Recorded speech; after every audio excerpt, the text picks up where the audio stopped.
الحمد لله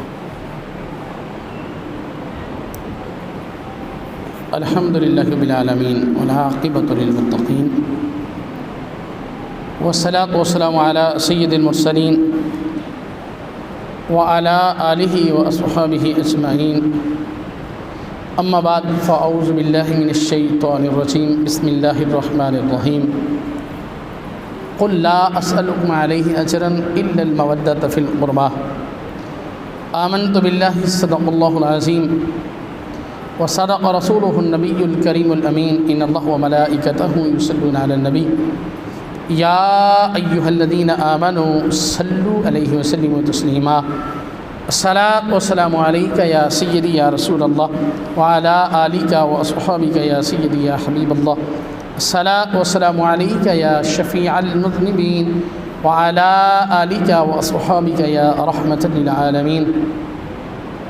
معزز و مکرم سامعین کرام، قرآن مجید فرقان حمید کی آیہ مقدسہ آپ کے سامنے تلاوت کرنے کا شرف حاصل کیا، جس میں اللہ تبارک و تعالیٰ نے ارشاد فرمایا قل لا اسألکم علیہ اجرا الا المودۃ فی القربى۔ اے میرے محبوب علیہ الصلوۃ والسلام، آپ فرما دیجئے لا اسألکم علیہ اجرا الا المودۃ فی القربى۔ اے میرے صحابہ، میں تم سے کوئی چیز طلب نہیں کرتا ہوں، کسی چیز کا سوال نہیں کرتا ہوں۔ میں نے تمہیں کلمہ پڑھا کے مسلمان کر دیا، یہ بہت بڑی بات ہے، لیکن اس پہ میں تم سے کوئی چیز طلب نہیں کرتا ہوں۔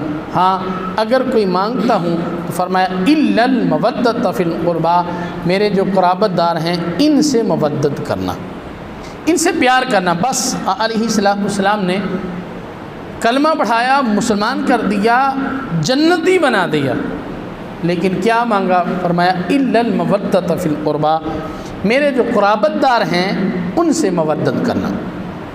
حضور علیہ السلام اہل بیت اطہار سے کمال محبت فرمایا کرتے تھے، اور اہل بیت اطہار بھی حضور علیہ السلام سے کمال جو ہے وہ محبت فرماتے ہیں۔ حضرت علی المرتضیٰ رضی اللہ تعالیٰ عنہ، آپ کے بارے میں میرے علیہ السلام کی حدیث مبارکہ ہے، حضور علیہ السلام نے ارشاد فرمایا انا دار الحکمتی وعلی بابوہا۔ فرمایا انا دار الحکمتی، میں حکمت کا شہر ہوں، گھر ہوں۔